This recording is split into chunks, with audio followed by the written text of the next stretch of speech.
Hello, स्वागत है आप सभी का आपके अपने YouTube चैनल 360 एकेडमी पर। मैं हूं आदर्श कुमार। शुरू करता हूं पर्यावरण की क्लास।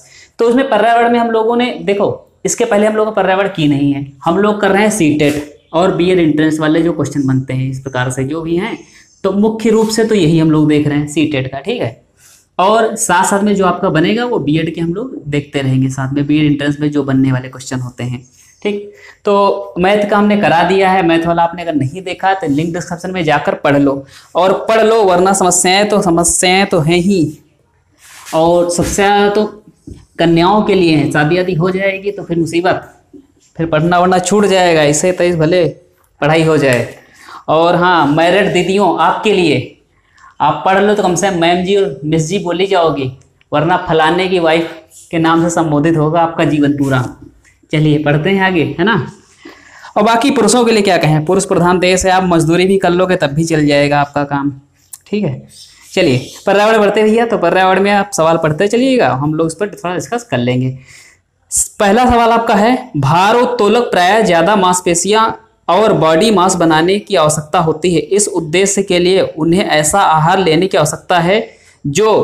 भरा हो। तो मांसपेशियां, भार उत्तोलक का मतलब ये होता है, आप समझते रहना थोड़ा सा। भार उत्तोलक, भार उत्तोलक का मतलब भार में हमको क्या करना है, वृद्धि करना है। भार में मतलब मांसपेशियों की वृद्धि करना है। मांसपेशियों की वृद्धि करने के लिए हमें हमेशा आवश्यकता होती है प्रोटीन की, ठीक है। अगर आपने प्रोटीन की मेरी क्लास नहीं देखी तो मैंने करीब 40 मिनट तक प्रोटीन पढ़ाया, तो उसको आप देख लेना, ठीक है। तो इसमें किसकी आवश्यकता, प्रोटीन की। कार्बोहाइड्रेट जो होता है, ध्यान रखना, कार्बोहाइड्रेट आपको ऊर्जा के लिए आवश्यक होता है, ऊर्जा के लिए। वसा जो होती है, तो वसा क्या होती है, वसा होती है जंतुओं में संचित ऊर्जा, ये ग्लाइकोजन के रूप में रखी जाती है वसा। और वसा के बीच, अभी आपसे पूछे कभी भी कि वसा के बीच में बॉन्ड कौन सा होता है, तो प्रोटीन को थोड़ा सा बता दे। प्रोटीन जो होती है ये बनती अमीनो अम्ल से। किससे, अमीनो अम्ल से। जो आपकी वसा होती है ये बनती वसी अम्ल से, है ना, वसी अम्ल जुड़ते हैं। जो आपका कार्बोहाइड्रेट होता है ये बनता है कहते हैं उसको ग्लूकोज, सुक्रोज, गैलेक्टोज, ये कुछ प्रकार के होते हैं ना शर्कराएं, तो शर्कराओं से जुड़कर बनता है, तो ग्लूकोज से बन जाता है, ठीक है। गैलेक्टोज से बन जाता है, फ्रक्टोज से बनता है, ये मोनोसैकेराइड, डाइसैकेराइड, पॉलीसैकेराइड, इनके अंतर्गत सारी चीजें बनती हैं। ये सारी चीजें मैंने पढ़ा दी, आपने नहीं पढ़ी है तो सब लिंक डिस्क्रिप्शन में है, जा करके पढ़ सकते हैं। चलिए, तो इसमें आप समझ गए हैं कि मांसपेशियां और बॉडी मास बनाने की आवश्यकता किसके लिए है, प्रोटीन की। अगर प्रोटीन देखो ना, अब जिम जाते हो तो जिम में क्या कहते हैं, प्रोटीन ले लो, तो अब नॉर्मल सी बात समझ गए होंगे। वसा से कोई मतलब नहीं। विटामिन से भैया एनर्जी नहीं मिलती है, विटामिन से तो एनर्जी नहीं मिलनी है, तो बॉडी कहां से बनेगा। विटामिन केवल हमारी प्रतिरक्षा तंत्र को मजबूत करने के लिए होती है। अगला देखते हैं, रेखा की माँ ... के लिए रोजाना तालाब से लाए पानी में फिटकरी डालती है। क्यों डालती फिटकरी, तो फिटकरी जो होती है, पहली बात तो ये होती है कि ये चीजों को ऑब्जर्व करती, खींचती है अपनी तरफ। तो इसमें पहले ही ऑप्शन दिया है, वो पहला ऑप्शन ही सही है। इसमें कहा है हल्के निलंबित अपद्रव्यों को अवसादित करने के लिए।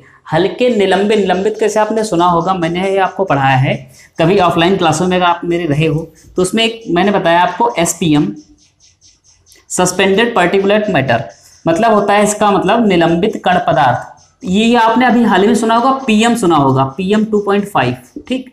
तो ये ऐसे सूक्ष्म कण होते हैं, दिखाई नहीं देते हैं, मतलब कि ये निलंबित कण, निलंबित का मतलब दिखाई न दे, तो ऐसे। और अपद्रव्य का मतलब जो अनुचित हो, अपद्रव्य का मतलब जो अनुचित हो, जो अनुचित उचित नहीं है, वो ऐसे कण जो दिखाई नहीं दे रहे हैं, उनको अवसादित अलग करने के लिए, उनको खत्म करने के लिए, उनको समाप्त करने के लिए किसको मिलाती है, फिटकरी मिलाती है। कौन मिलाती है, रेखा की माँ मिलाती है, ठीक। कठोर जल को मृद जल बनाने के लिए कोई मतलब नहीं, सॉफ्ट जल इससे बनने वाला नहीं। कठोर जल और मृद जल का अलग कॉन्सेप्ट चलता है, उसको गर्म करके बनाया जा सकता है। अगर स्थायी रूप से नहीं है तो अस्थायी रूप से है, कि पानी आप दो प्रकार का होता है ना, एक तो होता है कैसा, कठोर, कठोर मतलब ऐसा नहीं मजबूत होगा, टिकाऊ होगा, और दूसरा कैसा होता है, मृदु, ठीक है। तो मृदु होता है, मृदु का मतलब पीने वाला होता है, मीठा पानी जिसको बोलते हो। कठोर का मतलब खारा पानी नहीं होता है, ध्यान मत रखना। कठोर का मतलब होता है जिसमें कैल्शियम मैग्नीशियम के 22 कार्बोनेट मिले होते हैं, ठीक। चलिए, और पानी में मौजूद रोगाणु खत्म करने के नहीं, पानी को रंगहीन करने के लिए या रंग रहित करने के लिए। अरे पानी तो वैसे रंगहीन होता है, तो ये ऑप्शन आपके तीनों गलत हो गया, पहला ऑप्शन आपका सही है, ठीक। 63 नंबर जो आपका सवाल बनता है, क्योंकि हम लोग कहाँ तक कर चुके थे, मैथ में कर चुके थे, अब हम लोग यहाँ पर चलते हैं पर्यावरण का। ठीक, तो 63 में कहा गया खाद्य श्रृंखला की संकल्पना को बढ़ाने में विद्यार्थी की अधिकतम भागीदारी के लिए निम्नलिखित में कौन से शिक्षण व्यूह की रचना सबसे अधिक प्रभावी है या सबसे प्रभावी होगी। पहला देखो, किसकी भागीदारी बढ़ानी है, तो खाद्य श्रृंखला। खाद्य श्रृंखला आप समझते हो किसको बोलते हैं भैया? खाद्य श्रृंखला का मतलब पेड़ को खाएगा कौन? खरगोश, है ना। खरगोश को खाएगा कौन? तो मान लो खाएगा भेड़िया। ठीक, भेड़िए को खाएगा कौन? तो खाएगा शेर। शेर मर जाएगा, शेर को खाएगा कौन? गिद्ध। ठीक, तो ये श्रृंखला आपकी बन गई, सीरीज बन गई, इसी खाद्य श्रृंखला। अब क्या है, इसको कैसे समझाएंगे, व्यू कौन सी रचना होनी चाहिए? पहला ऑप्शन दिया है, श्याम पट पर लिखी विभिन्न खाद्य श्रृंखलाओं के सभी उदाहरणों को देखकर लिखने के लिए विद्यार्थी को कहना। भैया लिख कर कोई चीज समझाई जा नहीं सकती, लिख करके उसको कितना रटाओगे? तो लिख लिख कर रटाने से बेहतर है कि आप थोड़ा और कुछ देखो। तो पहला ऑप्शन हम ज्यादा सही नहीं मानते हैं। बी ऑप्शन दिया है, जीवों के प्ले कार्ड्स बनाना और विद्यार्थियों के समूह को विभिन्न खाद्य श्रृंखलाओं को सोचते हुए उन्हें व्यवस्थित करने के लिए कहना। अब प्ले कार्ड का मतलब आपने जैसे पेड़ बना लिया, ठीक, पेड़ का कार्ड बना लिया, खरगोश का बना लिया, या टिड्डी का बना लिया, चिड़िया का बना लिया, भेड़िया का बना लिया, फिर इनको सेट करना, अरेंज करना। तो आप प्राइमरी लेवल तक सोचो, ज्यादा हाई फाई लेवल तक मत सोचो। बच्चों को खेल खेल में सीखना ज्यादा पसंद है, तो खेल खेल में सिखाओ, और जब खेल खेल में सिखाओगे सीख जाएंगे। तो आपका ऑप्शन कौन सा हो जाएगा? बी ऑप्शन अभी करेक्ट है। सी ऑप्शन भी देख लेते हैं एक बार, विभिन्न अवाओं से चलने वाली संभावित खाद्य श्रृंखलाओं की खोज करने के लिए विद्यार्थियों को कहना। कोई मतलब नहीं, वो खोज भी न करेंगे, अभी कक्षा 5 में आए हैं। विद्यार्थियों को इंटरनेट से संबंधित जानकारी एकत्रित करने के लिए कहना। आप करो, आप टीचर हो, इंटरनेट आप यूज करो, उनके लिए नहीं। उनको आप कहना भी मत कि इंटरनेट खोलें, ठीक है, वरना वो पता नहीं क्या क्या खोल देंगे जो उनके मतलब का भी नहीं होगा। अगली चीज देखते हैं भाई, रेत और नमक के मिश्रण को पृथक करने के लिए, पृथक माने होता अलग, और रेत मतलब बालू, नमक माने नमक, ठीक, अलग करने के लिए, पृथक करने के लिए प्रक्रियाओं को निम्नलिखित 4 क्रमों में किसका उपयोग किया जाना चाहिए? वाष्पन का मतलब होता है वाष्पन के माध्यम से उड़ा देना, पानी को वाष्पित कर देना, उड़ जाना। अवसादन मतलब अलग होता है, निस्तारण, निस्यंदन सब अलग होते हैं, लेकिन इसमें जो क्रम चलता है वो आपका चलता है, सबसे पहले चलता है निस्यंदन, निस्यंदन, दूसरा चलता है निस्तारण, निस्तारण, निस्तारण, और तीसरा होता है वाष्पन, बाद में होता है वाष्पन क्रिया होती है, उसके बाद होता है अवसादन, अवसादन। इस प्रकार सबसे पहले निस्पंदन होता है, निस्पंदन के बाद निस्तारण होता है, निस्तारण के बाद वाष्पन होता है, वाष्पन के बाद अवसादन होता है। तो ये 4 प्रक्रियाएं होती हैं जो हमको रेत से नमक को अलग किया जाता है, ठीक ठीक। तो ये आपका निस्पंदन हो गया, पहले अलग कर दिया, अलग के बाद निस्तारण कर दिया, उसको छान लिया, छान के बाद उसको उड़ा दिया, उड़ाने के बाद पानी नहीं उड़ गया, जब पानी उड़ गया तो बचा क्या आपका? नमक ना बचा, उसको हमने क्या किया? अरोल लिया, साइड में कर लिया, ठीक। चलिए 65 की तरफ बढ़ते हैं। एक विज्ञान शिक्षिका, शिक्षिका है, अच्छा, श्वसन प्रकरण पढ़ाने के लिए, श्वसन मतलब होता है सांस लेना और सांस छोड़ना, ठीक, ये प्रक्रिया होती है। सांस क्या होती? सांस है जो बाबा रामदेव सुबह सुबह सांप निकालते हैं सुबह सुबह, है ना। तो श्वसन प्रकरण पढ़ाने के बाद परीक्षा का आयोजन करती हैं और यह देखती है कि अधिकांश विद्यार्थी श्वसन और सांस लेने के बीच अंतर नहीं समझ पाते हैं। आप समझ गए हो? सांस लेना क्या होता है? सांस लेना हो गई सांस, और श्वसन क्या है? सांस अंदर जाएगी और जा करके वहां पर उसका ऑक्सीकरण होगा, वहां पर पायरुविक अम्ल बनेगा, एटीपी का निर्माण होगा। जब हम लोग श्वसन तंत्र पढ़ेंगे तो हम लोग उस पर बातचीत कर लेंगे, है ना। चलिए, तो सांस लेने के बीच जब अंतर समझ नहीं पा रहे हैं बच्चे तो क्या समस्या हो सकती है? वो उनकी कक्षा अध्यापिका नहीं है, अगर वो नहीं है तो करने क्या गई बच्चों की क्लास में? सीधी बात है, तो ये ऑप्शन गलत। विद्यार्थी प्रश्न को सही तरीके से नहीं समझ सके, ऐसा कुछ नहीं, जब पढ़ाएगा तो क्यों नहीं समझ सके। दूसरा क्या है कि शिक्षिका की कक्षा में प्रायः बहु अनुशासनहीनता रहती है। नहीं, कक्षा में प्रभावी तरीके से संबंधित संकल्पना को व्याख्यायित नहीं कर सकी, मतलब उसको एक्सप्लेन नहीं कर सकी अच्छे से। जैसे बता दिया कि सांस लेना होता है, श्वसन होता है, और आपको ऐसे बता करके उसने बना दिया और आप भी बन गए। अगर उसने अच्छे से व्याख्यान नहीं किया, उसका एक्सप्लेनेशन नहीं किया, तो कहीं ना कहीं गलती है। तो ऑप्शन कौन सा आप लगाओगे? डी, ठीक भैया, समझ के चलना है इसमें। जो आपको सबसे ज्यादा सही लगे वो लगा देना, सबसे कम गलत लगे या उसको लगाना, जो आपको गलत गलत लगे उनको काट देना। इसमें यही ट्रिक काम करती है कि आप ऑप्शन को पहले काटना सीखो। 3 ऑप्शन काटना सीख गए, चौथा ऑप्शन आप लगा देना, ठीक। चलिए, निम्नलिखित में भोजन बनाने का कौन सा तरीका अच्छा है या कौन सा अच्छा तरीका है? बताओ कन्याएं, बताओ कौन सा तरीका अच्छा है? चलो हम बताते हैं। सब्जियों को काटना, तब उन्हें चलते पानी से धोना। चलते पानी से धोना, पहले काट लो। अरे काट लोगे तो उसमें की जो घुलनशील विटामिन होती है, विटामिन होती है 2 प्रकार की। अब विटामिन पढ़ाएंगे तब बताएंगे। एक होती जल में घुलनशील, अब एक होती अघुलनशील। घुलनशील, ठीक। तो घुलनशील मतलब होती है कौन सी? बी कॉम्प्लेक्स, बी सी याद रख लेना, ठीक। और बाकी जो आपकी बची ए डी बची, ई बची, के बचे, ये आपकी कौन सी होती है? अघुलनशील। ये नहीं घुलती है, वसा में घुलती हैं, ठीक। ये पानी में घुलती हैं। और जो पानी में घुलने वाली बह जाएंगी। आपने काट दिया धनिया, आपने काट दिया आंवला, आपने काट दिया आलू, तो निकल गई यहाँ से। क्लियर है? तो क्या करेंगे? पहला गलत हो गया। सब्जियों को काटने और पकाने से पहले उन्हें कुछ समय के लिए धूप में रखना। अरे धूप में रख दोगे तो वैसे बर्बाद हो जाएंगी, सूख जाएंगे, उनका खनिज, उनके मिनरल मर जाएंगे। नहीं, ये भी नहीं। बैक्टीरिया नष्ट करने के लिए सब्जियों को गहरा तलते हुए पकाना। ना तलोगे तो उसमें ऑयल ज़्यादा आ जाएगा, ज़्यादा तलना नहीं है। सब्जियों को अच्छी तरह से धोना फिर काटना। गुड, यही सही है। समझ गए? चलिए अगले सवाल की तरफ बढ़ें। सवाल कैसे पढ़ना है? पर्यावरण अध्ययन की शिक्षिका, अब ये मैडम है, क्या करती हैं? वायु प्रकरण को पढ़ाते समय यह प्रदर्शित करना चाहती हैं, आप उसमें पढ़ना, करना चाहती हैं कि वायु में भार होता है, वायु में भार होता है, ये बता रही हैं, और जगह घेरती है। सही बात है।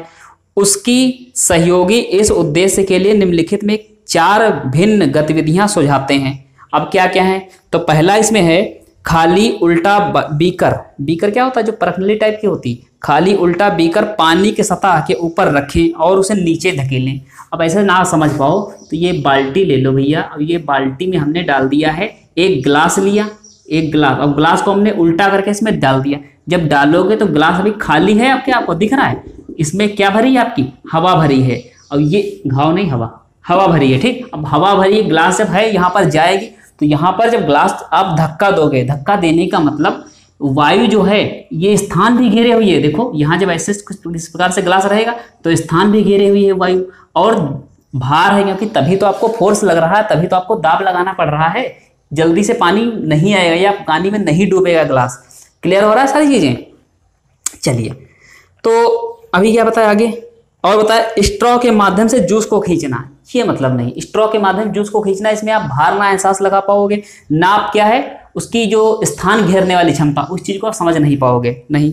गुब्बारों में हवा भरना। गुब्बारों में हवा भरना, आप केवल इस चीज को बता सकते हो कि हवा क्या है? जगह घेर रहा है, वायु जो है जगह घेर रही है, लेकिन भार इसमें आप समझ नहीं पाओगे। 2 भरे हुए गुब्बारों को एक छड़ से बांधना। ये हमने यहाँ पर बांध दिया एक गुब्बारा, यहाँ पर बांध दिया दूसरा गुब्बारा, ठीक। और जब साम्य अवस्था हो जाए, साम्य अवस्था का मतलब बिल्कुल रुक जाएं, भागे ना, तब एक को फोड़ देना, ऐसे फोड़ देना। जब फूटेगा तब क्या हो जाएगा? भार के कारण ये दूसरा गुब्बारा फट से ऊपर उड़ जाएगा, इधर हिल जाएगा। तो यहाँ इसको पता चल गया कि इसने जगह भी घेरी थी और इसने दूसरे वाले को धक्का भी दे दिया। तो पहला ऑप्शन सही है और डी ऑप्शन सही है। इसमें ऑप्शन आपके कौन से हो गए? ए और डी, मतलब कि ऑप्शन ए जिसमें लिखा हुआ है ए और डी। क्लियर है भैया? चलिए अगले सवाल की तरफ बढ़ें। वायु प्रदूषण प्रकरण पढ़ाने के लिए 4 अलग अलग विज्ञान शिक्षक 4 तरह के शिक्षण पद्धतियों का प्रयोग करते हैं। निम्नलिखित में कौन सी पद्धति सबसे उचित है? देखो कौन सी उचित है। वायु प्रदूषण पढ़ा रहे हैं, 4 लोग हैं, 4 टीचर हैं। पहला टीचर क्या पढ़ाता है? विद्यार्थियों को वायु प्रदूषण पर वृत्त चित्र दिखाना। अब चित्र बना दोगे, चित्र बनाना इतना थोड़ा समझ पाएगा, उसको ऐसे समझाओ कि वो छोटा बच्चा है, छोटा बालक। अब दूसरा टीचर क्या करता है? विद्यार्थियों से कहना वे दीपावली से पहले और बाद में वायु के नमूने इकट्ठे करें और सारी गुणवत्ता को अध्ययन करते हुए निष्कर्ष को सरलीकृत करें। अब ये चीज थोड़ा सही है, क्योंकि वायु जब मतलब कि दिवाली आई थी उससे पहले हम लोग देख सकते हैं पेड़ पौधों की स्थिति देख सकते हैं, मौसम दिखा सकते हैं, जो धुंध होती है वो दिखा सकते हैं और बाद में दिखा सकते हैं। तो इससे हम लोग बता सकते, देखो उस दिन धुंध कम थी, आज धुंध ज्यादा है, उस दिन ये पेड़ ऐसे थे, ध्वनि प्रदूषण ऐसा था। ये सारी चीज हम दिखा सकते हैं किस माध्यम से? एक अवलोकन के माध्यम से, है ना। तीसरे टीचर क्या करते हैं? विद्यार्थियों को पाठ्य पुस्तक से प्रकरण का सस्वर मतलब रटा रटा के पढ़ाना और संकल्पना शब्दावली का अर्थ स्पष्ट कर देना। उसको बता दो कि इसका मतलब ये होता है, बड़े बड़े शब्दों का अर्थ बता दो, कोई मतलब नहीं निकला। आप छोटे छोटे बच्चे उनको इस प्रकार से पढ़ाओ ना। प्रकरण पूरा करने के बाद अभ्यास में दिए गए सभी प्रश्नों के उत्तर लिखवाना। ना हम तो नहीं लिखेंगे ऐसे प्रश्न आ जाए, मतलब हम छोटे बच्चे तो हम तो यही उम्मीद करते थे शिक्षक कैसे समझाए, समझाए ना कि लिखवाए उत्तर। तो ऑप्शन बी आपका सही है। जो दूसरे वाले टीचर हैं या मतलब ऑप्शन बी, हाँ ऑप्शन बी इज करेक्ट। चलो 69 पर पहुंचते हैं। एक शिक्षक तनावग्रस्त बच्चे की पहचान कैसे कर सकती है? चलो बताओ। शिक्षिका हैं। अब एक मैम है, ये पढ़ा रही है, कैसे जान पाएंगी बच्चा तनावग्रस्त है, ठीक। तो कैसे जानेंगे, तो ऑप्शन दिए हुए हैं, पढ़ाई में पूर्ण एकाग्रता। अब वो पूर्ण एकाग्रता कहाँ से आएगा, जब वो पहले से वो तनावग्रस्त है, टेंशन में, तो पूर्ण एकाग्रता आना है ही नहीं। फिर दूसरी बताई है बहुत बात करना, जरूरी नहीं वो टेंशन में है तो बहुत बात करेगा, तो ऑप्शन दूसरा करेक्ट नहीं है। हाइपर एक्टिविटी, हाइपर एक्टिविटी का मतलब, एक्टिविटी का मतलब होता है सक्रियता, और हाइपर का मतलब अति। हर चीज में हाइपर लगा होता है ना, तो हाइपर मतलब अति, तो अति सक्रियता। तो ऑब्वियस सी बात है कि अति सक्रिय बच्चा होगा, वो टेंशन में जब है, ठीक। तो चौथा ऑप्शन वैसे आपका बच्चा वही करेक्ट है। आक्रामक व्यवहार, वो मतलब आप कुछ पूछोगे चिड़चिड़ा के बोलेगा, पड़ोसियों से व्यवहार अच्छा नहीं करेगा, अपने आप में रहेगा, तो ये सारी चीजें कैसे रहेगी, उसका चिड़चिड़ापन रहेगा, ठीक। तो ऑप्शन आपका डी इज करेक्ट। चलिए सर अगले सवाल की तरफ देखते हैं। इसमें कहा है पानी के साथ प्रयोग करते हुए ज्योति यह देखती है कि स्टील की खाली कटोरी पानी पर तैरती है, लेकिन लोहे की एक छोटी सी कील डूब जाती है, किसमें, पानी में। इस डॉट डॉट डॉट तथ्य द्वारा व्याख्यात किया जा सकता है। तो इसको समझ लो, ये बोलते हैं आपका आर्किमिडीज का सिद्धांत, या सॉरी उत्प्लावन का नियम। उत्प्लावन के नियम में क्या होता है कि लोहे की कील जो होती है ये पानी में डूब जाएगी। क्यों, क्योंकि इसका जो भार होगा, किसका भार, इसका भार। अब जब कोई चीज पानी में जाती है तो पानी द्वारा बल लगाया जाता है। एक किस पर बल लगाया जाएगा, जो चीज पानी में जा रही है, जब बाल्टी या पानी में रखते हो तो पानी नीचे से क्या लगाता है, बल लगाता है, और इसी कारण पानी में बाल्टी आपको हल्की लगती है। ऐसे ही जब कटोरी आप डालोगे, कटोरी, तो कटोरी का जो भार है ये क्या हो जाएगा, कटोरी का भार हो जाएगा कम, और नीचे से लगने वाला जो बल होगा, पानी के द्वारा दिया गया टेंशन जो होगा, बल होगा, वो क्या हो जाएगा, अधिक। अब ये बताओ, ये ऊपर वाला कम है, नीचे वाला अधिक है, तो वस्तु क्या रहेगी, ऊपर रहेगी। क्लियर हो रही बात। और यहाँ पर क्या है, यहाँ पर नीचे वाली, ऊपर वाली चीज क्या है, अधिक है, जिसका भार है वो अधिक है, और नीचे वाला जो बल लग रहा है वो कम है। अब जब नीचे वाले कमजोर है तो क्या करेगा, नीचे धक्का देता हुआ चलाएगा, डूब जाएगा, ठीक, नॉर्मल सी बात है। बाय द वे यहाँ पर एक क्षेत्रफल भी काम करता है, क्षेत्रफल पृष्ठीय क्षेत्रफल भी काम करता है। जैसे लकड़ी का टुकड़ा ये तैरता है, और लकड़ी कोई चीज हम दूर डाल दें, नुकीली चीज डूब जाएगी, ठीक है। चलो इसमें ऑप्शन देखते हैं।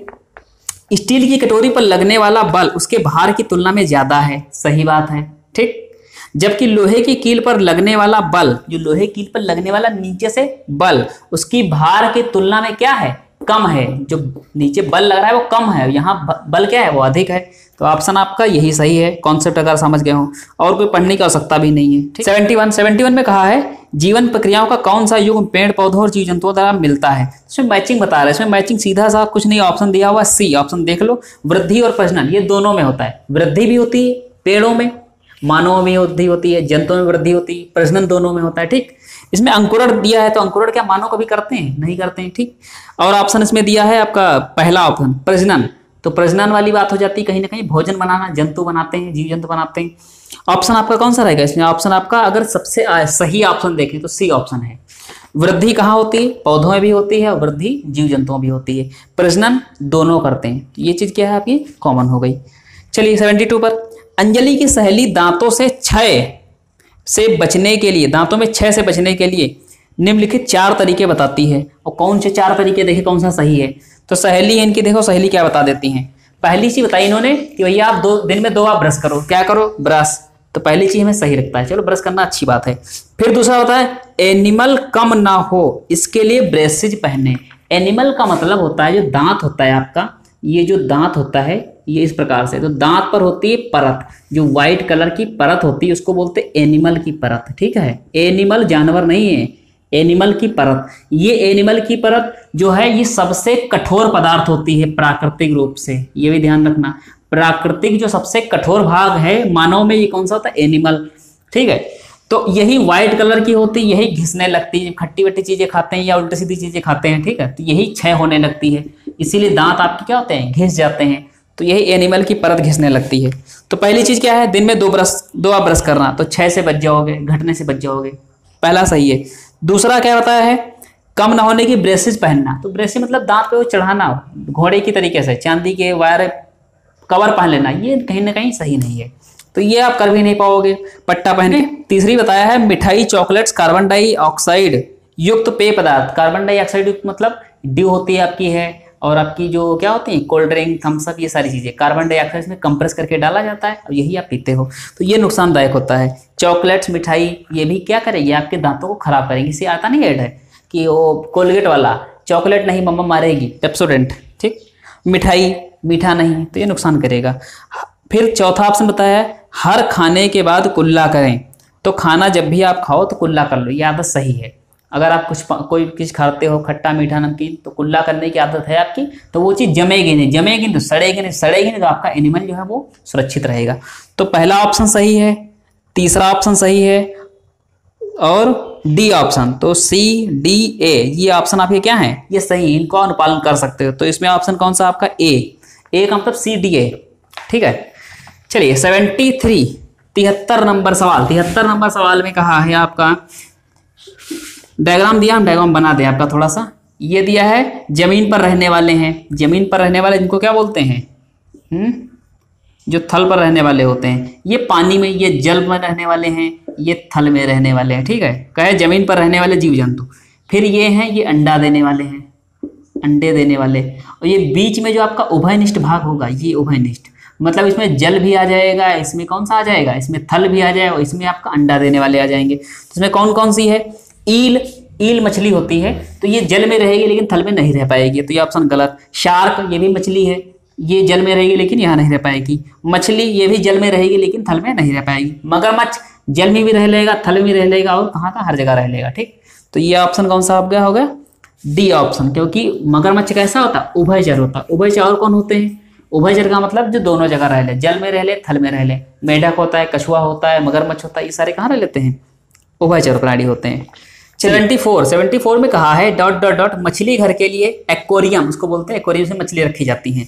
हवा वाला पंप रखा जाता है, क्यों रखा जाता है, तो एक चीज समझ लो पहले, जो पंप रखा जाता है या पंप नहीं रखा जाता, मछलियां जब रहती हैं तो वो ऑक्सीजन कहाँ से लेती हैं, तो वो ऑक्सीजन जब लेती हैं तो जल में घुली हुई ऑक्सीजन लेती हैं। ये जल में घुली हुई ऑक्सीजन होती, इसी से लिया करती हैं, वो अपना काम चलाया करती हैं। वो बाहर नहीं जाती ऑक्सीजन लेने के लिए, वो जल में घुली ऑक्सीजन का प्रयोग करेंगे। जल में कहाँ से ऑक्सीजन घुलेगी, वो जल, ऐसा नहीं आप सोचो कि H2O यहाँ से O को तोड़ लेंगे, ऐसा कुछ नहीं होगा। इसी में ऑक्सीजन अलग से आती रहती है, इस पानी में अलग से, बाहर से अंदर से हर जगह पानी में ऑक्सीजन आएगी, उसी का प्रयोग करेंगे, ठीक। तो अब रख दिया गया पंप, तो पंप क्या करेगा, वो पंप बाहर से ऑक्सीजन को लेगा और इसमें घोलता रहेगा। बाहर शीशा बंद है, सब समुद्र होता तो बाहर से ऑक्सीजन आती, लेकिन शीशा बंद कर दिया तो लगाए देंगे पंप इसमें, और पंप क्या कर देगा, बाहर से ऑक्सीजन ले करके पानी में डालता रहेगा और ये मछलियां इसका प्रयोग करते रहेंगी। कॉन्सेप्ट क्लियर है भैया? अगर ये समझ गए हो तो हम चलिए इसके ऑप्शन भी पढ़ लेते। तो ऑप्शन बताया है पहला, जलीय पौधों को अधिक कार्बन डाइऑक्साइड उपलब्ध कराने के लिए। अब इसमें जलीय पौधे कहाँ होंगे, तो पहला ऑप्शन गलत हो गया। अधिक ऑक्सीजन को पानी में घुलने देने के लिए, सही है। ऑक्सीजन एक्वेरियम, सॉरी मछली घर एक्वेरियम की शोभा बढ़ाने के लिए, मतलब शोभा बढ़ाने के लिए पंप लगाएंगे। अरे फूल लगा दो, ये तो ऑप्शन गलत हो गया। पानी को साफ करने के लिए, नहीं, ऐसा नहीं। चलिए अगला ऑप्शन देखते हैं, सॉरी अगला प्रश्न देखते हैं। 75 में कहा है, जब एक मछली को पहले से उबले का मतलब अभी देखते हैं, लेकिन कमरे के तापमान पर ठंडे के पानी से भरे एक्वेरियम में डाला जाता है तो मर जाती है। इसलिए मतलब ऐसा इसलिए होता है क्योंकि मछली घर का पानी, मछली का पानी देखो, पहले पानी क्या किया, उबाला, गर्म हो गया, खूब उबल गया, फिर हमने कमरे में रख दिया, पानी होगा ठंडा, मछली को डाला, मछली गई मर। क्यों मर गई, क्योंकि एक चीज ध्यान रखना, मछली को जरूरत होती है खनिज की, लवण की, मिनरल की, और वो मिनरल पानी को जो उबाल देंगे तो हो जाते हैं समाप्त। ऐसे ही जो हमको प्यास लगती है, तो प्यास लगने का मतलब एक तो ये है कि हमको पानी कर सकता है, दूसरी चीज हमारी बॉडी डिमांड कर रही होती है खनिजों की। किसकी, खनिजों की। अब खनिज कौन से होते हैं, सोडियम होता है, पोटेशियम होते हैं, खनिज होते हैं। इन खनिजों की आवश्यकता होती है हमारी बॉडी को। इसी प्रकार मछली को भी आवश्यकता किसकी है, खनिजों की। अब कुछ खनिज जो मछली को जरूरत है वो खनिज जाएंगे, समाप्त हो जाएंगे, तो पानी उसके लायक नहीं, हमको पानी ना मिले 10 दिन तो हम क्या हो जाएंगे, मर जाएंगे, है ना। तो ऐसे ही मछली क्या हो जाएगी, मर जाएगी। क्यों मर जाएगी, खनिजों के कारण, खनिज नहीं मिल पाएंगे उसको। क्लियर है भैया? तो खनिज, ऑप्शन सी आपका करेक्ट है। इसमें 76 की तरफ बढ़ते हैं। निम्नलिखित में कौन सा चांद की सतह की विशेषताओं के बारे में सबसे अच्छा वर्णन करता है। तो पहला ऑप्शन बताया, पानी नहीं है, पर्याप्त हवा है, ऊंचे पहाड़, तो ऊंचे पहाड़ तो हैं, 7 पहाड़ है यहाँ पर हैं, सब कुछ है, ठीक। पर्याप्त हवा, तो ये गलत है, हवा नहीं है, वहां पर हम लोग को ऑक्सीजन ले जाना पड़ता है, ठीक है। पानी नहीं है, कौन सा ऑप्शन, सी, सॉरी बी ऑप्शन में देखते, पानी नहीं, सही बात। गहरे गड्ढे हैं, मतलब हाँ ये बात भी सही है। ऊंचे पहाड़ हैं, सही है। तो ऑप्शन आपका बी तो सही है। सी ऑप्शन देखते हैं पहला क्या है, जो होता है हवा नहीं है, सही बात। गुरुत्वीय नहीं है, गुरुत्व नहीं है, गुरुत्व का मतलब वहां पर ग्रेविटेशन नहीं है, ऐसा नहीं है। वहां पर G/6 होता है। G/6 का मतलब पृथ्वी पर अगर गुरुत्वीय त्वरण 9.8 है तो वहां पर होता है 9.8/6, इतना गुरुत्वीय त्वरण लगता है लेकिन हल्का रहता है, कम रहता है, ठीक है। मतलब अगर यहाँ हम लोग उछल जाएंगे, अगर 3 फीट जमीन से कूदे तो 3 फीट, तो वहां हम लोग उछल जाएंगे 6 गुना 18 फीट कूद जाएंगे, ठीक। अगर यहाँ हम लोग कूदते हैं ऊपर की ओर 10 फीट, नहीं 10 फीट तो नहीं, मान लो, चलो जो भी है आप समझ गए होंगे, 3 फीट ऊपर कूदेंगे तो वहां पर 18 फीट, मतलब 2 मंजिल ऊपर निकल जाएंगे, ठीक। वहां पर ग्रेविटेशन फोर्स नहीं होता है, मतलब ये गुरुत्वीय त्वरण जो होता है वो कम होता है।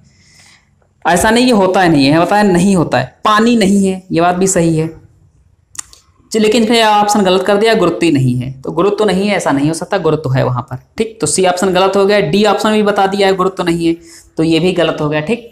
तो आपके ए गलत है, सी गलत है, डी गलत है, सही कौन सा है बचा हुआ, बी ऑप्शन। 77 आरती एक पोस्टर पर एक बीमारी डेंगू को डेंगी बोलते हैं, ठीक है, डेंगू और जापानी मस्तिष्क ज्वर की रोकथाम से संबंधित निम्नलिखित सावधानियां पढ़ती है। तो सावधानी आपको पता है, बहुत बार पढ़ाया जाता है, बताया जाता है। पहले ऑप्शन दिया है आसपास पानी को जमा ना होने दें, ये भी पता था हमको। दूसरा कहा है पानी के बर्तन कूलर टंकियों को साफ रखें, ऐड क्या देते हैं वो लोग, ये सब करते रहे हैं। स्वयं को बचाव के लिए जाली का प्रयोग करें, ठीक है, ये कोई दिक्कत नहीं। उपरोक्त सभी कथन सही है, तो इसमें कौन सा है आपका ऑप्शन डी। और वैसे आपको सही बताएं 98% जो होते हैं ऑल एबव सही होता है, मतलब कि ऑल जिसमें होता है या उपरोक्त सभी वही सही होता है, ठीक। चलिए अगले सवाल की तरफ बढ़ें। 78 निम्नलिखित में कौन से शब्द समूह आपस में निकटतम रूप में संबंधित हैं, सबसे नजदीक हैं। पहला है लौह, मलेरिया, एनीमिया, रक्त। तो लोहा के मलेरिया इसको मतलब नहीं लोहे का, तो आपका मलेरिया यहाँ से गलत हो गया, ठीक, क्योंकि मलेरिया को बीच में डाल दिया, कोई इसका मतलब नहीं है। लोहा से मलेरिया नो। फिर होता है लोहा, हीमोग्लोबिन, सही है। लोहे में पाया जाता आयरन में होता है हीमोग्लोबिन, जो लाल वर्णक होता है। तो हीमोग्लोबिन की कमी हो जाती है, तब हो जाती है रक्ताल्पता, उसको बोलते हैं एनीमिया। और एनीमिया को दूर कैसे करेंगे, तो बहुत सारे ऑप्शन होते हैं, लेकिन एक ऑप्शन जिसमें आंवला दिया है, तो आंवले में भैया होता है आपका आयरन। क्या होता है, आयरन होता है। तो आयरन खा लेंगे मतलब हमको क्या मिल जाएगी, Hb मिल जाएगी, हीमोग्लोबिन मिल जाएगी, और जिससे हमें समस्याएं, जो हीमोग्लोबिन समस्याएं रक्ताल्पता थी, वो हमारी समाप्त हो जाएगी। तो ये निकटता है, इसमें सही है। फिर बताया मच्छर, डेंगू, चलो मच्छर है, डेंगू सही है, निकट है। फिर बताया लोह, फिर बता दिया गुड़, ये तो और मतलब ही नहीं, तो और दूर कर दिया। लोहा गुड़ का संबंध तो ठीक है, लेकिन डेंगू से लोहे का संबंध कुछ जचा नहीं यहाँ पर। मच्छर, मलेरिया ठीक है, अनीमिया, रक्ताल्पता नहीं, गलत। तो आपका ऑप्शन कौन सा गया इसमें, तो आपका ऑप्शन जो है बी ऑप्शन सही है। क्लियर है भैया। चलिए अगले इधर देखते हैं सवाल की ओर, बहुत थक गए हैं। 79 अभिभावक शिक्षक अंतर क्रियाओं को उपलब्ध कराने का मुख्य उद्देश्य, मतलब बच्चे के गार्जियन, बच्चे के मम्मी पापा और शिक्षक जो टीचर है उसके बीच में अंतर क्रियाओं का उपलब्ध कराने का मुख्य उद्देश्य, जब मीटिंग होती है, जब मिलते हैं, आपस में संबंध अच्छे बनते हैं। क्यों बनते हैं, तो ये क्यों बनते हैं बताते हैं भैया क्यों बनते हैं। पहला ऑप्शन बताया जो कि सही भी है, कहा पुनर्बलन मतलब होता है कि शाबाश बहुत अच्छा किया, तुमको 5 रुपए का इनाम दिया जाता है, तुम अच्छे से पास हो गए, तुमने पूरा पढ़ लिया, ये क्या है पुनर्बलन, तारीफ करना। एक निगेटिव पुनर्बलन भी होता है, नालायक कहीं के, शर्म नहीं आती, पिछली बार नंबर इतने लाए थे, इस बार इतने नंबर कम लाए, तो उसको लगेगा कि हमको मेहनत करनी चाहिए, ये भी पुनर्बलन है। एक होता है सकारात्मक पुनर्बलन, एक होता है नकारात्मक पुनर्बलन। क्लियर है। तो भैया आगे देखते हैं इसमें, पुनर्बलन सुधार के लिए बच्चे की योग्यता और कमजोरियों के बारे में चर्चा करना, कि हाँ उनसे पूछें कि बच्चा कितनी देर पढ़ता है, एक दूसरे से डिस्कस करें कि घर में तो खैर पढ़ता है लेकिन स्कूल में नहीं पढ़ता है, या स्कूल पढ़ता है घर में नहीं पढ़ता, ये सारी चीजें। फिर बी ऑप्शन दिया है एक दूसरे के साथ सामाजिक संबंध विकसित करने के लिए। अरे कौन सा हमें वहां रिश्तेदारी जोड़नी है, बस उनके बच्चे को पढ़ाना है, बच्चा उनका अच्छे से पढ़ जाए, ठीक है, सामाजिक संबंध से मतलब नहीं है। फिलहाल सामाजिक संबंध ठीक है, लेकिन बच्चे की बात हो रही है यहाँ पर। अगला है सी, एक दूसरे की कमियां उजागर करना। हाँ यही बताएं कि तुम्हारे घर में ये कमी, हमारे घर में ये कमी, हमारे ये, बहुत ही गलत ऑप्शन है। फिर डी ऑप्शन, विद्यालय में हो रहे क्रियाकलापों के बारे में बताना। हाँ 26 जनवरी को हमने लड्डू बंटवाए थे, 15 अगस्त को हम बतासे बंटवाएंगे, आप जरूर आना। मतलब बेवकूफ़ी है क्रियाकलाप में कि क्या हो रहा है, क्या विद्यालय नहीं रहा, इसको कोई मतलब नहीं इसका है। पहला ऑप्शन आपका सही है, पुनर्बलन और सुधार के लिए बच्चों की योग्यताओं और कमजोरियों का ध्यान देना या उनके बारे में सुझाव देना, क्या क्या समस्याएं उन पर चर्चा करना। ठीक है, चलिए अगले सवाल की देखते हैं। 80 यह पढ़ाते समय कुछ समय के लिए खाद्य पदार्थों के लिए किस तरह ताजा रखा जा सकता है, जो आपके भोजन है किस तरह ताजा रख सकते हैं। राधा अपनी कक्षा में निम्नलिखित अनेक तकनीक परिगणना करती है, क्या करती है। अब देखो किसके बारे में बात कर रहे हैं, ये समझना, आप दिमाग लगाना। उसे कटोरी में रखती है, पहली है उसे कटोरी में रखती है तथा कटोरी को एक खुले बर्तन में रख देती है जिसमें ठंडा पानी है। तो कटोरी में किसको रखा, अभी देखते हैं। फिर उसे गीले कपड़े में लपेट देती है, उसे धूप में खुला फैला देती है, उसे छोटे छोटे टुकड़ों में काटती है और अंधेरे में रख देती है। तो इसमें किसकी बात हो रही है, जो बात की गई है इसमें, उसमें उपयुक्त तकनीक बी के लिए निम्नलिखित किस खाद्य पदार्थ को संकेत कर रही है। बी तकनीक क्या थी, एक गीले कपड़े में लपेट देती है। तो कौन लपेट देती है, राधा। क्या लपेटती है, तो बताओ गीले कपड़े में क्या प्याज लहसुन लपेटा जाएगा, सड़ जाएगा।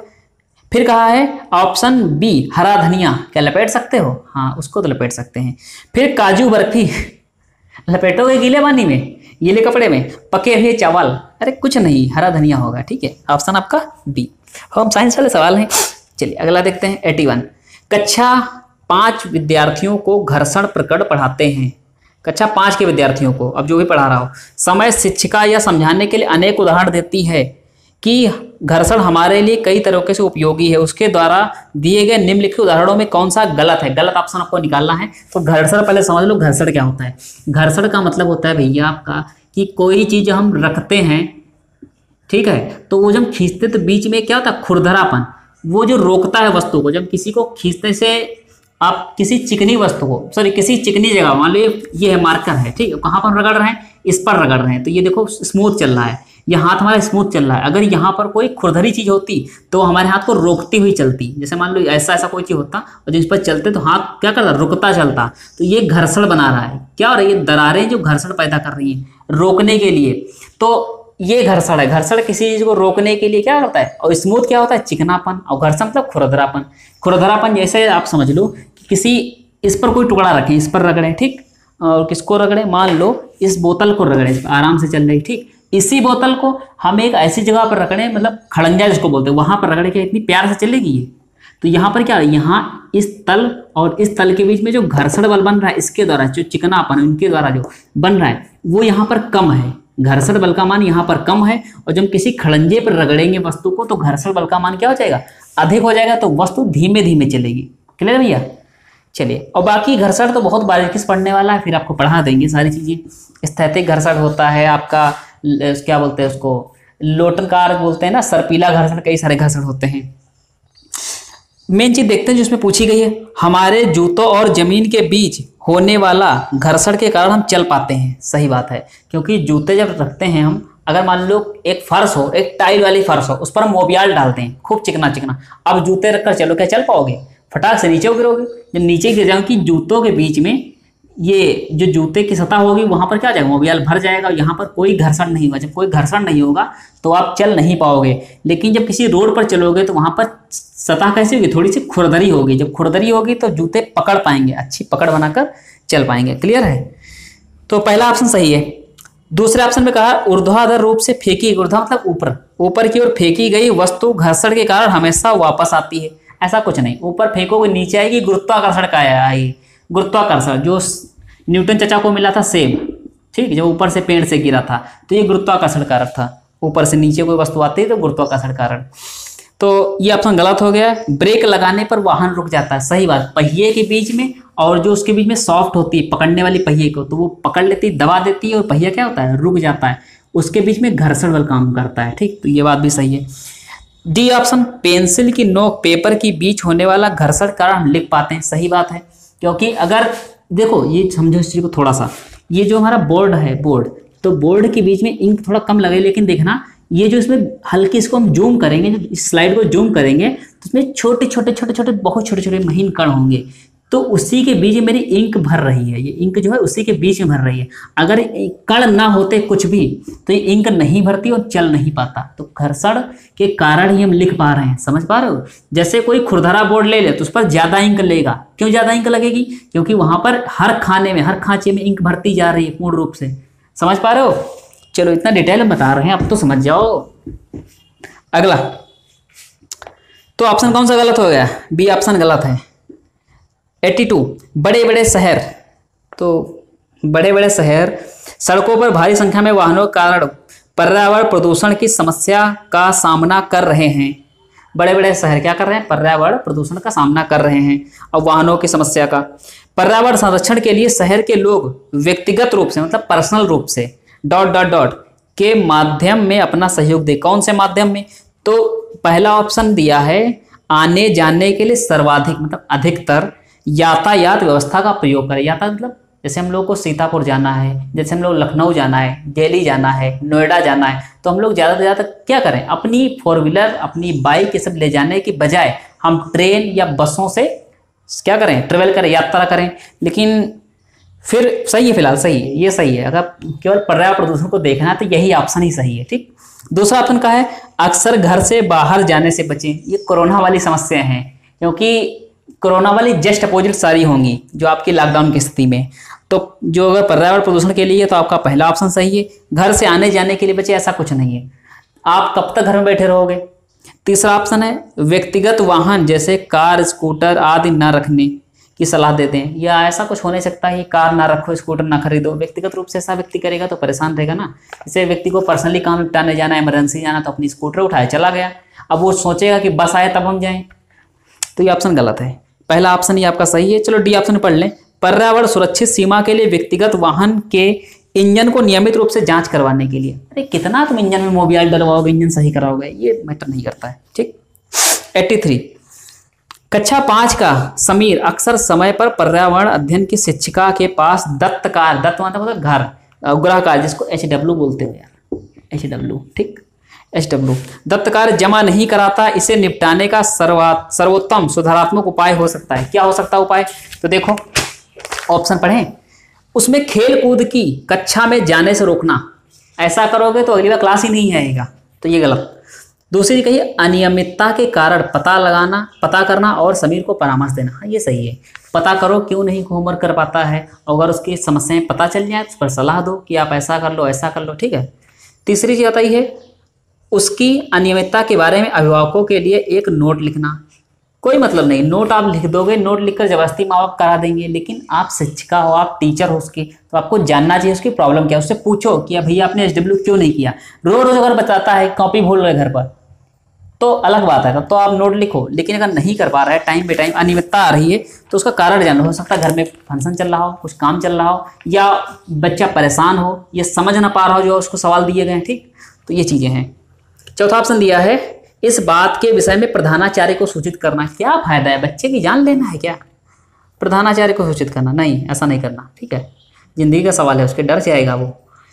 चौथा नहीं, 84 में देखते हैं अगला प्रश्न। वायु हर जगह है, सही बात है। प्रकरण मतलब ये विषय पढ़ाते समय एक शिक्षक विद्यार्थियों से निम्नलिखित प्रश्न पूछता है। क्या पूछता है? क्या मृदा में वायु है? मिट्टी में वायु है? हाँ है। क्या पानी में अंदर वायु है? जो भी बच्चा पूछेगा। चलो ठीक है।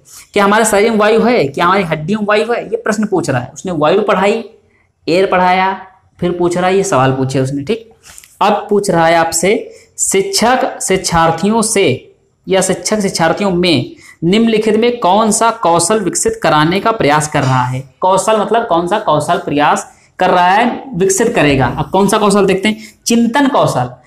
ये सवाल पूछ करके उसका चिंतन बढ़ाएगा, ऐसा कुछ नहीं, चिंतन नहीं बढ़ने वाला है। संवेगात्मक होने वाला कुछ नहीं इसमें है।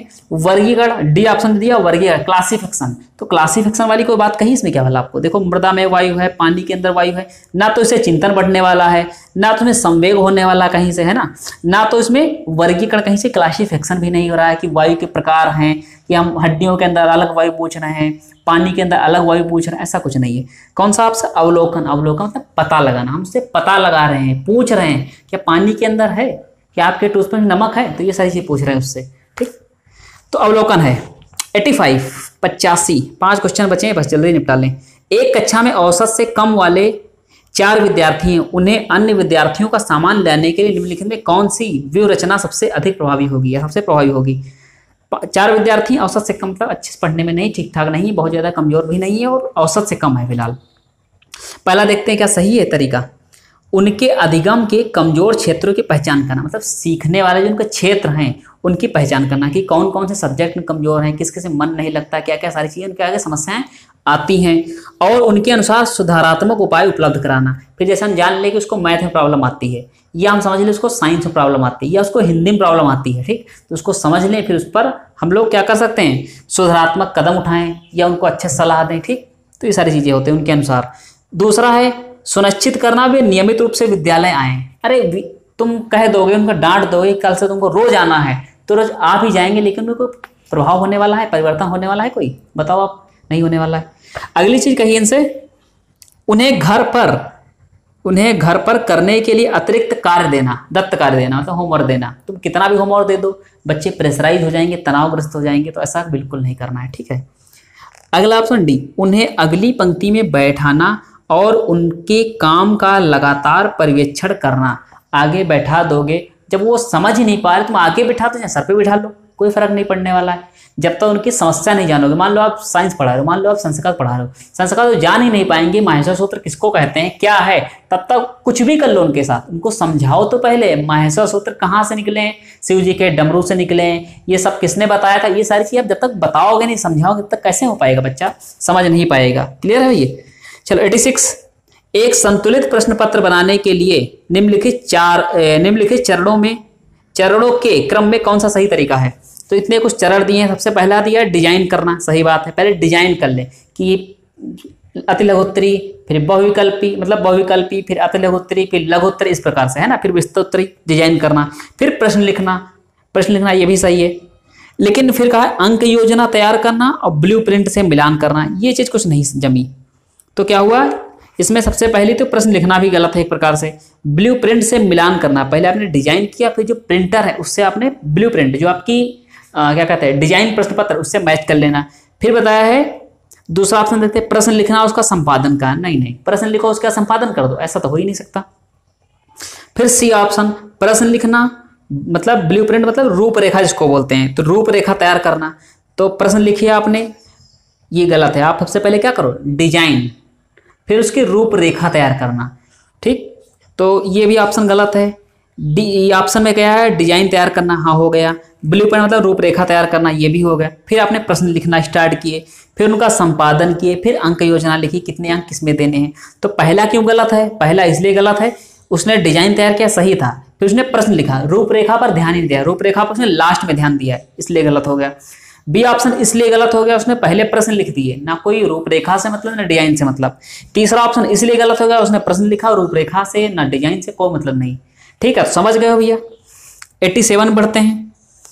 एक कक्षा के अनुभाग आ, मतलब कि विभाग से आप सेक्शन पढ़ते थे ना, इसमें सेक्शन जैसे आप पढ़ते थे, सेक्शन आपका ए होता था, सेक्शन आपका बी होता था, इसमें बता दिया आ बता दिया, इसमें बता दिया बा बता दिया, 2 सेक्शन है, ठीक।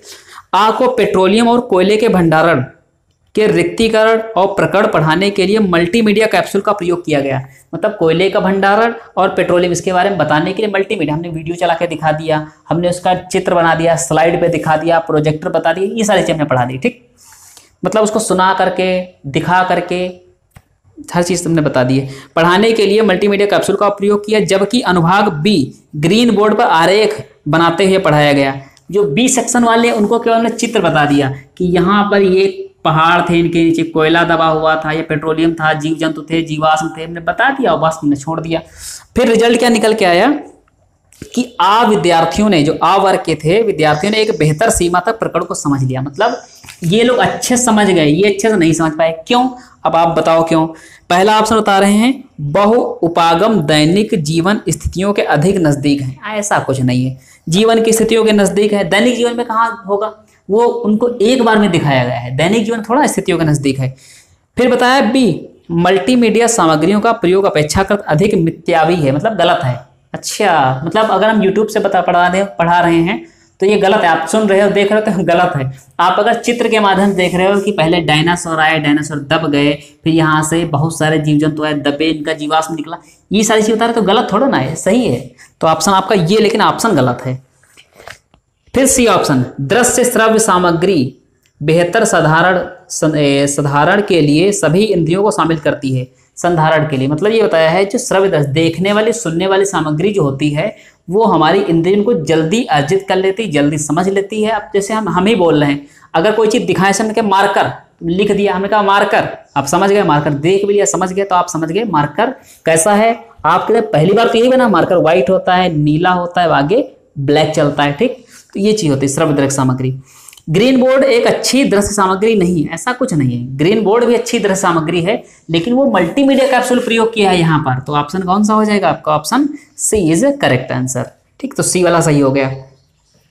88, कक्षा में पोषण प्रकरण का परिचय अधिक प्रभावी तरीके से देने के लिए एक शिक्षक को क्या करना है? पोषण प्रकरण अगर समझाना है तो क्या करना चाहिए? तो पहला ऑप्शन दिया है, विद्यार्थियों को अपने टिफिन बॉक्स खोलने और उसकी सामग्री भोजन को देखने के लिए कहना चाहिए, बाद में शिक्षक को व्याख्या करनी चाहिए। ये सही है। उससे कहो पहले टिफिन खोलो, टिफिन खोल दिया, क्या है? रोटी है। तो रोटी में बताया भैया कार्बोहाइड्रेट है, जो आपकी सब्जी, तो सब्जी में वसा है, वसा मतलब तेल से जो फ्राई की गई है, तो समझा सकते हैं, अच्छी चीज़ है।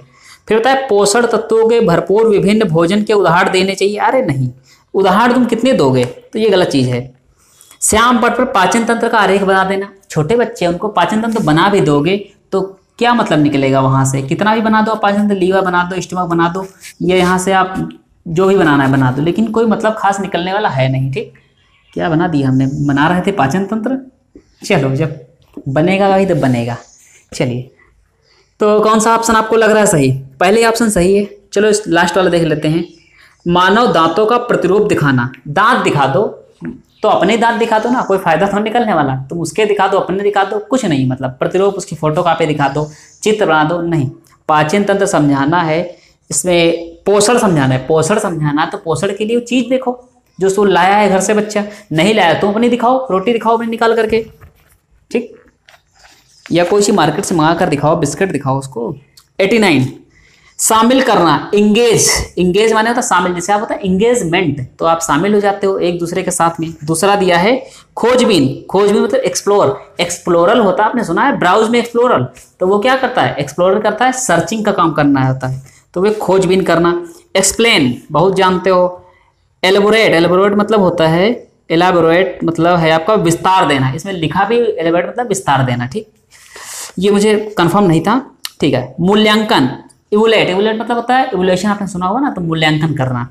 फिर है विज्ञान के प्रभावी शिक्षण से जुड़े 5 महत्वपूर्ण ईएस हैं। ईएस का मतलब देखो, ई से स्टार्टिंग है तो ईएस हैं। इंगेज, एक्सप्लोर, एक्सप्लेन, एलेबोरेट, इवुलेट, ये आपके क्या है? ये 5 ऐसे चीज हैं जो हमको विज्ञान से जुड़ी हुई चीजें हैं। जैसे शामिल करना, खोजबीन करना, व्याख्या करना, ठीक, विस्तार देना। अब क्या कहते हैं? अंकुरण के लिए आवश्यक स्थितियों की संकल्पना से जुड़े व्यवहारिक अनुभवों को विद्यार्थियों को उपलब्ध कराते समय एक विज्ञान शिक्षक उन्हें निम्नलिखित गतिविधियां करने के लिए कहती है। क्या है गतिविधियां करने के लिए कहती है? तो ये देखो, सबसे बड़ी समस्या होती है सीटेट में, एक तो पढ़ने का बहुत आता है, तो जितना प्रैक्टिस, जितना आप साथ हमारे बने रहोगे, प्रैक्टिस अच्छी रहेगी, उतना आपके क्लियर होते रहेंगे, है ना। शिक्षिका ने ये बताया है बीजों को रात भर पानी में रखें, उन्हें सूती गीले कपड़े में रखें। फिर दूसरी बताइए 2 दिन बाद बीजों का अवलोकन करें, पता करें बीजों में क्या हो, मतलब उनकी खोजबीन करें, ठीक है। फिर आए परिवर्तनों को रिकॉर्ड करें, मतलब उनको हम लिखें। कहाँ लिखें? पुस्तक पढ़ें और दिए गए कार्य को पत्रक करें, दिए कार्य को हम लिखें। तो इसमें पहला ऑप्शन दिया है एक्सप्लेन और एलिबोरेट, मतलब कि हम लोग क्या कर रहे हैं? विस्तार दे रहे हैं, व्याख्या कर रहे हैं। और विस्तार देने की कुछ ऐसी बात इसमें दिख रही है आपको? व्याख्या और विस्तार वाली कुछ नहीं हो रही है। एक्सप्लोर सर्च करना, इवोल्यूट, इवोल्यूट मतलब आपका दिया है खोजबीन करना, तो खोजबीन किया है। और हमने क्या किया है? मूल्यांकन। आपको मूल्यांकन नजर आ रहा है कहीं पर कि हमने केवल काम किया है, उनको हमने भिगोया, भिगोने के बाद हमने सूती कपड़े लपेट दिया और फिर हमने उसको जो भी हुआ, अंकुरित हुआ, अवलोकन किया, फिर उसको लिख दिया। तो इसमें कहीं भी मूल्यांकन की बात नहीं। मूल्यांकन की तो मैडम देंगे ना नंबर, कि आपको 5 नंबर, गुड, वेरी गुड, सारी चीजें। तो ऑप्शन गलत। तीसरा ऑप्शन है इंगेज, एक्सप्लोर। हम लोगों ने पहले शामिल किया है ना उनको अपने, अरे शामिल नहीं, पहले हमने उसको खोजबीन की, अवलोकन किया, ठीक है। फिर हमने उसको शामिल किया, क्या क्या उसमें घटनाएं, क्या क्या रिकॉर्ड निकल के आ रहे हैं, पहले बीज अंकुरित हुआ या उसमें क्या क्या चीज निकले, मूलांकुर निकल के आया, जो भी चीज है, ठीक। तो ये ऑप्शन आपका सी सही है। इंगेज, इवोल्यूट, इवोल्यूट लिखा मतलब कि ये मूल्यांकन, मूल्यांकन इसमें भी गलत है। डी ऑप्शन में इवोल्यूट गलत है, बी ऑप्शन में इवोल्यूट गलत है, क्योंकि मूल्यांकन की बात ही नहीं हो रही है, ठीक। ऑप्शन सबसे बेस्ट कौन सा आपका? C option.